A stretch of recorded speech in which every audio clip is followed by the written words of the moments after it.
Hi friends, welcome back to my channel Technical Buddy. Friends, आज का topic है transformer.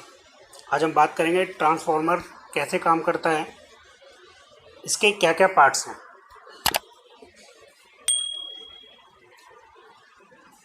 आज के टॉपिक में हम डिस्कस करेंगे इसके जो मेन पार्ट्स हैं, like windings, iron core, conservator, buckles relay, breather, radiator, bushings, pressure release valve, tank body etcetera. And इनका जो भी फंक्शन है हम उस फंक्शन को यहाँ एक्सप्लेन करेंगे, कैसे ट्रांसफार्मर के जो डिफरेंट पार्ट्स हैं वो अपना एक इम्पॉर्टेंट रोल प्ले करते हैं ट्रांसफार्मर की वर्किंग के लिए। तो फ्रेंड, हम कंटिन्यू करते हैं। एंड इस वीडियो में एक ख़ास चीज़ ये होने वाली है, हम आपको कुछ मैन्युफैक्चरिंग पॉइंट्स के बारे में भी दिखाएंगे, कैसे मैन्युफैक्चर्स होते हैं, जो कि इसका एक स्पेशल टच है। तो हम ज़्यादा देर ना करते वीडियो को स्टार्ट करते हैं। फर्स्ट ऑफ ऑल हम बात करते हैं इसका डायग्राम। पहले हम इसके डायग्राम को समझ लेते हैं, कैसे इसके अलग अलग पार्ट्स हैं, तो फिर आपको आगे इसके जो फंक्शन रहेंगे वो समझने में इजी रहेगा। जैसा कि आप स्क्रीन पर देख रहे हैं, ये हमारा ट्रांसफार्मर का डायग्राम है। जो ऑरेंज कलर से आप यहाँ पे देख रहे हैं, ये वाला पार्ट, फ्रेंड्स, ये यहाँ पे हमने कॉपर वाइंडिंग दिखाई हुई है, प्लस कॉपर वाइंडिंग जिसके ऊपर होल्ड है, ये चीज़, ये फ्रेंड्स हमारा है आयरन कोर। एंड ये जो जिस टैंक के अंदर ये रखे जाते हैं उसमें एक ऑयल, मिनरल ऑयल हम डालते हैं, क्योंकि ये हम जो आज स्टडी करने आ रहे हैं वो ऑल टाइप ट्रांसफार्मर के बारे में है। और इसमें आप देख सकते हैं यहाँ पे ये रेडिएटर लगा हुआ है और इसमें यहाँ फ़ैन दिख रहे हैं, बट ऐसा हर केस में नहीं होता कि आपको फ़ैन मिले ही मिले। ये ओनली जो हमारे बड़े ट्रांसफार्मर्स होते हैं, लाइक जो हमारे पावर ट्रांसफार्मर, लाइक जो सब स्टेशन पे यूज़ होते हैं मोस्टली, उनमें ये चीज़ देखने को मिलती है। नॉर्मली जो हमारे सोसाइटीज़ में या घर में, गली मोहल्ले में जो ट्रांसफार्मर होंगे उसमें ये फैंस नहीं लगे होंगे, ओनली रेडिएटर होता है। और हम इसको आपको एक्चुअल पिक्चर्स दिखाएंगे तो आपको और ज़्यादा क्लियर हो जाएगा। प्लस फ्रेंड, आप यहाँ पे देख रहे हैं ये एक सर्कल है, ये है कंजर्वेटर टैंक की बहुत मोस्ट इम्पोर्टेंट पार्ट होता है ट्रांसफार्मर का। देन इसके बीच में कि यहाँ पे छोटा सा आप देख रहे हैं लगा हुआ है ग्रीन कलर का, ये है बकल्स रिले। एंड इन सब के फंक्शंस हम आपको आगे बताने वाले हैं, ये कैसे कैसे काम करते हैं। तो फ्रेंड्स, हम कंटिन्यू करते हैं आगे। सबसे पहले हम बात करते हैं वाइंडिंग्स की। आपने देखा होगा कि जो हमने स्कूल्स में पढ़े होते हैं वो वाइंडिंग, नॉर्मल सिंगल वाइंडिंग हम देखते हैं, सिंगल वाइंडिंग ट्रांसफार्मर के बारे में सर्किट हमने देखा होता है। बट जो कॉमनली हम यूज़ करते हैं वो 3 वाइंडिंग, जो हमारे पड़ोस में या जहाँ भी यूज़ होता है वो 3 वाइंडिंग जनरली यूज़ होता है ट्रांसफार्मर। तो आप यहाँ देख सकते हैं, बट आप ये देख रहे होंगे कि ये जो वीडियो है, यहाँ जो स्क्रीन पे आप देख रहे हैं ये चीज़, तो ये ओनली आपको 3 वाइंडिंग्स नज़र आ रही होंगी, जबकि हमारे ट्रांसफार्मर में तो 6 वाइंडिंग होनी चाहिए, क्योंकि 3 फेज़ होते हैं तो 3 इनकमिंग होंगी, 3 outgoing, primary and secondary. But यहाँ पे हैं ये 6, बट हमें 3 इसलिए दिख रही है क्योंकि वो इसके अंदर होती हैं और बीच में हम इसको एक पार्टीशन से, इंसुलेटिंग मटेरियल, उसको पार्टीशन करते हैं ताकि वो आपस में उनकी कंडक्टिविटी ना रहे। और ये बिल्कुल अब स्टार्टिंग में जो ऊपर देख रहे हैं, ये मैन्युफैक्चरिंग के टाइम इस तरह से हमारी ये जो वाइंडिंग्स हैं ये बनती हैं। आप देख भी रहे होंगे यहाँ पे ये मतलब ऑयल वगैरह पड़ा हुआ है प्रॉपर। एंड ये हमारा ये कंप्लीट सेट हो चुका है ट्रांसफार्मर का जो टैंक होता है उसमें रखने के लिए। इसको फिर टैंक में हम रखते हैं और ये प्रॉपर आप देख सकते हैं जो हमारा आयरन कोर है उसके ऊपर होल्ड है। इसके बाद अब हम इसको ट्रांसफ़र ट्रांसफार्मर का अपना जो टैंक रहेगा उसमें डालते हैं। देन अब देखते हैं फ्रेंड्स हम आयरन कोर। आपने देखा होगा जैसे कि मैंने बताया था कि आयरन कोर के ऊपर हमारी वाइंडिंग्स होती हैं, बट जो ये हमारी आयरन कोर होती है ये सॉफ्ट आयरन की बनी होती है। ये कहीं कहीं जैसे बहुत अच्छी होती है तो वो सिलिकॉन स्टील वगैरह की भी होती है।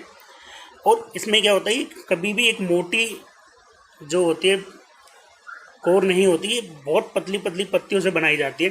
जैसे बचपन में शायद आपने देखा भी हो, छोटे हमारे इंस्ट्रूमेंट्स के अंदर ट्रांसफार्मर आते थे, तो सेम वही चीज़ होती है। ये देखो, ये इनको अरेंज कर रही है टीम ब्लेड्स को। और यहाँ पे आप देख सकते हैं ये जो पॉइंट है, ये मशीन जो दिख रही है, ये जो हमारी आयरन कोर है, इसके जो ब्लेड्स हैं इसको कटिंग करने के लिए इस मशीन का यूज़ होता है। और यहाँ पे आप देख रहे हैं वर्कर जो हमारे टेक्नीशियंस हैं ये इसको अरेंज कर रहे हैं। नेक्स्ट इसके बाद हम देखते हैं फ्रेंड्स कंजर्वेटर टैंक। जैसे कि मैंने आपको उधर वीडियो में ऊपर डायग्राम में दिखाया था, वहाँ उतना मतलब क्लियर नहीं था, तो हम आपको दिखा देते हैं। आपने मोस्टली कहीं भी ट्रांसफार्मर पे लगा देखा होगा, इस तरह का होता है हमारा ट्रांसफार्मर के ऊपर लगा हुआ कंजर्वेटर टैंक। और जब ये पुराना हो जाता है तो फिर इस तरह से दिखने लगता है। जब देख रहे हैं कि ब्रीदर बिल्कुल ब्लू है, बट ऐसा मोस्टली मिलता नहीं है, क्योंकि जनरली होता क्या है कि एक टाइम पीरियड के बाद जब वो मॉइस्चर को सोखता है ब्रीदर, क्योंकि एयर से मॉइस्चर इसको सोखेगा, तो फिर ये ऐसा हो जाता है। मैं इसके आपको फंक्शन के बारे में बताता हूँ। जो हमारा कंजर्वेटर होता है वो हमेशा आधा फिल होता है। ये इसमें इसलिए ऑयल फिल किया जाता है, जैसा कि मैंने बता दिया आपको, जो ट्रांसफार्मर का टैंक है, मेन टैंक और इससे कनेक्टेड रहेगा। अब जब भी ट्रांसफार्मर के टैंक में ऑयल कम होता है तो वो यहाँ से एज अ मेकअप टैंक, आप मेकअप टैंक बोल सकते हैं। जैसे कि अगर किसी फ्रेंड ने HVAC सिस्टम वगैरह देखो तो हम उसमें मेकअप टैंक यूज़ करते हैं। तो जैसे अगर कम होता है तो यहाँ से हम उसको फुलफ़िल करते हैं, बट इसको हाफ इसलिए फिल भी करते हैं, जैसे कभी किसी कंडीशन में अगर ये कुछ ब्लास्ट होता है, बॉयल होता है, तो उसमें इतना स्पेस होता है कि हाँ वो उसको इजीली मेंटेन कर लेते हैं। और इसके और ट्रांसफार्मर टैंक के बीच में एक सेफ्टी भी हम यूज़ करते हैं, बकल्स रिले, उसके बारे में हम आगे बात करेंगे। तो इसका पर्पस बस यही होता है कि एक तो as a makeup tank use है ये, अगर ऑयल कम होता है तो यहाँ से इसको फुलफ़िल करता है। अब इसको फुलफ़िल करने की क्या ज़रूरत है? फुलफ़िल करने की ज़रूरत है कि अगर उसमें गैप रहेगा तो उसमें क्या होता है, जैसे अगर वाइंडिंग्स के अंदर गैप आएगा, ऑयल कम हो जाएगा टैंक के अंदर, तो एडी करंट्स प्रोड्यूस होगा। अब एडी करंट क्या होता है? वो हमारा लॉसेज होता है, कॉपर लॉसेज ट्रांसफार्मर के अंदर। तो उस चीज़ को कम करने के लिए हम यहाँ पे कंजर्वेटर टैंक का और यूज़ कर रहे हैं। अब हम बात करते हैं फ्रेंड्स आगे, जैसे कि बताया था ब्रीदर की। आप यहाँ देख सकते हैं ब्रीदर जो ब्लू कलर में आपको यहाँ पे दिख रहा है, ये आप देख सकते हैं। तो ये जो ब्लू कलर में ब्रीदर दिख रहा है, इसका काम क्या होता है फ्रेंड्स? इसके अंदर क्या होता है? सिलिका जेल होता है। सिलिका जेल एयर से मॉइस्चर को खींच लेता है। जब भी मतलब इसमें जैसे लेवल कम होगा ऑयल का, तो ऑब्वियस है, तो कम होगा तो बाहर से एयर भी ये लेगा। तो जब बाहर से एयर ये ले रहा है, तो जब एयर इसके अंदर जाएगी, तो एयर के अंदर जो भी मॉइस्चर है, कि ऑब्वियस है एयर के अंदर मॉइस्चर होता है, ये हम बात करते हैं, तब भी मॉइस्चर होता है। इवन सर्दियों में वो नज़र आ जाता है क्योंकि मुँह से भाप निकल रही है, गर्मियों में नज़र नहीं आता है। तो मॉइस्चर रहेगा ही, तो मॉइस्चर को ये एब्जॉर्ब करता है। एंड फिर क्या होता है, बट सिलिका जेल कभी भी डस्ट को एब्जॉर्ब नहीं करता। बट अभी एटमॉस्फेयर है तो वहाँ डस्ट भी होगी, ऑब्वियस सी बात है। तो उस डस्ट के लिए यहाँ पे नीचे हम इसमें एक ऑयल यूज़ करते हैं। ये जो नीचे वाला पोर्शन है इसका, यहाँ पे ऑयल होता है। तो ऑयल डस्ट को रोकता है, और जो हमारा सिलिका जेल है वो वाटर को या जो भी मॉइस्चर है उसके अंदर उसको। तो ये इसका मेन काम होता है कि जो भी अपना टैंक में जो हमारा ऑयल है, ट्रांसफार्मर ऑयल, नेफ्था ऑयल जो होता है, मिनरल ऑयल जिसे हम बोलते हैं, तो उसके अंदर डस्ट पार्टिकल्स ना जाएं, वो प्योर रहे।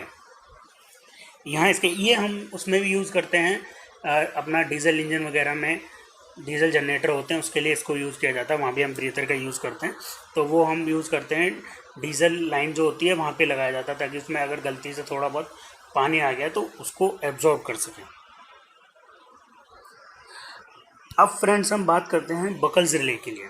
बकल्स रिले क्या काम है, अभी सबसे पहले हम देख लेते हैं दिखती कैसी है। ये इस टाइप से दिखती है फ्रेंड्स, बकल्स रिले है, और ये मैं आपको इसका इंटरनल स्ट्रक्चर दिखा देता हूँ। अब हम बात करते हैं कि काम कैसे करते हैं। अब बकल्स रिले में फ्रेंड्स दो सर्किट होते हैं, एक ट्रिप सर्किट, एक होता है अलार्म सर्किट। अगर छोटा मोटा कोई फॉल्ट है तो ये आप ऊपर देख रहे हैं, ये वाला सर्किट जो है हमारा, ये ट्रिप सर्किट है। यहाँ पे ये मरकरी स्विच इन दोनों में लगे हुए हैं। तो जैसे ही छोटा मोटा फॉल्ट होता है तो यहाँ ये इसका लेवल थोड़ा डाउन होगा। जैसे ही लेवल इसका डाउन होगा तो ये जो हमारा हिंजेस फ्लोट लगा हुआ है ये डाउन हो जाएगा, क्योंकि फ्लोट कर रहा है। अब जैसे ही ये इसका लेवल कम होगा, ऊपर कुछ ब्लास्ट हुआ तो ऑब्वियस सी बात है ऊपर ही जाएगा। तो जैसे ये नीचे डाउन होगा तो ये मरकरी स्विच एक्टिवेट हो जाएगा और ये अलार्म के लिए कमांड दे देगा। और सेम ये कंडीशन है, बट यहाँ जैसे ये डायरेक्ट ये लगाया हुआ है, अगर ज़्यादा बड़ा ब्लास्ट होता है तो सीधा इस चीज़ को स्ट्राइक करेगा। और बड़े ब्लास्ट में क्या होता है, डायरेक्ट ये ट्रिप सर्किट को कमांड दे देगा। और ये अब जैसे यहाँ देखिए शो कर रहा है, ये मेन टैंक से कंजर्वेटर के लिए जा रहा है। यहाँ इस जो इसकी इनकमिंग है यहाँ पे ये हमने लगाया हुआ। तो इसका बेसिकली काम यही होता है कि अगर कभी भी इसका ऑयल बहुत ज़्यादा गर्म हो रहा है या कोई अंदर फॉल्ट हो गया तो उस केस में ये उसको ट्रिप करेगा या फिर अलार्म देगा, एज पर द कंडीशन, जैसा फॉल्ट है या जो भी कंडीशन है। अब हम बात करते हैं फ्रेंड्स, इसके बाद हमारे पास ट्रांसफार्मर में बुशिंग्स लगी होती हैं। अभी आपने देखा होगा कि इसमें दोनों साइड होती है बुशिंग्स। जो छोटे साइज़ की होगी वो होती है लो वोल्टेज के लिए, और जो बड़ी बुशिंग्स है साइज़ में जो बड़ी है वो होती है हाई वोल्टेज के लिए। ये देखिए यहाँ पे मैंने इसका इंटरनल स्ट्रक्चर भी दिखाया हुआ है कि ये ऊपर से पूरा आइसोलेटिंग है, एंड अंदर से किस तरह से रेडियल डायमीटर इंसुलेटिंग बॉडी पूरा शो किया हुआ है। यहाँ पे क्रॉस सेक्शन में आप देख सकते हैं, ये इस तरह से मतलब लगा होता है ऊपर ट्रांसफार्मर के, आपने देखा होगा जनरली। अब हम बात करते हैं आगे एक्सप्लोजन वेंट या प्रेशर रिलीज वाल्व। इसका क्या यूज़ होता है। अगर किसी केस में फ्रेंड्स हमारी बकल्स ले काम नहीं करती है, ख़राब हो जाती है, इक्विपमेंट है, ख़राब हो भी सकता है, कोई बड़ी बात नहीं है। अगर ये ख़राब हो जाती है, बकल्स ले काम नहीं कर रही हमारी, तो क्या होगा फिर, तो ऑयल मतलब फट वहाँ तक जाएगा, हमारा कंजर्वेटर टैंक भी फुल हो गया फिर भी नहीं हो रहा, तो क्या फटेगा ट्रांसफार्मर। तक कभी ट्रांसफार्मर ना फटो, एक्सप्लोजन ना हो, इसलिए हम एक्सप्लोजन वेंट लगाते हैं या फिर लगाते हैं पीआरवी। तो जो पुराने अपने मॉडल हुआ करते थे उनमें एक्सप्लोजन वेंट आती थी, जैसे कि आप यहाँ देख सकते हैं, ये हमने यहाँ पे हाईलाइट भी किया हुआ एक्सप्लोजन वेंट। बट इसमें क्या है, यहाँ एक्सप्लोजन वेंट नहीं है। तो अब जो नए ट्रांसफार्मर आ रहे हैं उनके अंदर फ्रेंड्स आता है पीआरवी, प्रेशर रिलीज वाल्व। तो जब वो एक अपनी लिमिट से ऊपर प्रेशर होगा तो ये ऑपरेट हो जाएगा, और जितना भी मतलब जो ऑयल है एक्सेस वो निकल जाएगा। कुल मिला के हमारे जो ट्रांसफार्मर है वो सेफ रहेगा और वो ब्लास्ट नहीं होगा, इसलिए हम यहाँ पे पीआरवी को यूज़ करते हैं। अब आपके दिमाग में सवाल आ रहा होगा कि हाँ मतलब पीआरवी को क्यों यूज़ करते हैं। तो पीआरवी को इसलिए यूज़ करते हैं, जैसे टाइम के साथ टेक्निक्स हैं, क्योंकि ये एक प्रेशर लिमिट के साथ है। पहले मतलब हम वेंट को यूज़ करते थे, वो सॉफ्ट मेटल का होता था, बट इसमें एक प्रेशर सेट है, उसी प्रेशर के अकॉर्डिंग है। उस प्रेशर पे जैसे हमारा मतलब ऑयल पहुँचेगा अंदर से, जैसे वो प्रेशर को सेंस करेगा, सेंसर लगा हुआ है, वो तुरंत उसको ऑपरेट कर देगा। अब हम फ्रेंड्स करते हैं, हमारे ट्रांसफार्मर के अंदर एक पार्ट और होता है टैप चेंजर। शायद आप में से बहुत लोगों ने टैप चेंजर नहीं भी देखा होगा, कुछ लोगों ने देखा होगा। तो जैसा हमने देखा था पहले हमारे घरों में स्टेबलाइज़र हुआ करते थे, अब भी होते हैं, मतलब अगर हम गांव साइड वगैरह कहीं जाते हैं तो वो यूज़ होते हैं। अब जो हम फ्रीज वगैरह में या एसी में लगाते हैं तो वो सिंपल होते हैं, बट जो पुराने स्टेबलाइजर होते थे उसमें एक नॉब होता था, हम उसको सेट करते थे 1 2 3 4 अलग अलग पोजीशंस पे। अगर हमारे घर में वोल्टेज कम आ रही है तो हम उसके अकॉर्डिंग से एडजस्ट करते थे। बट अब क्या है, अब तो ऑटो में आते हैं, तो जैसे कि हम उस नॉब को सेट करते थे, सेम यही कंसेप्ट हमारे यहाँ ट्रांसफार्मर में टैप चेंजर में होता है। एक नॉब होता है, उसको हम टैपिंग्स के अकॉर्डिंग सेट करते हैं। अब वोल्टेज हमारा जैसे भी कम या ज़्यादा है तो ये उस केस के लिए काम आता है। तो हम यहाँ से मतलब उसको मैनुअली सेट कर सकते हैं।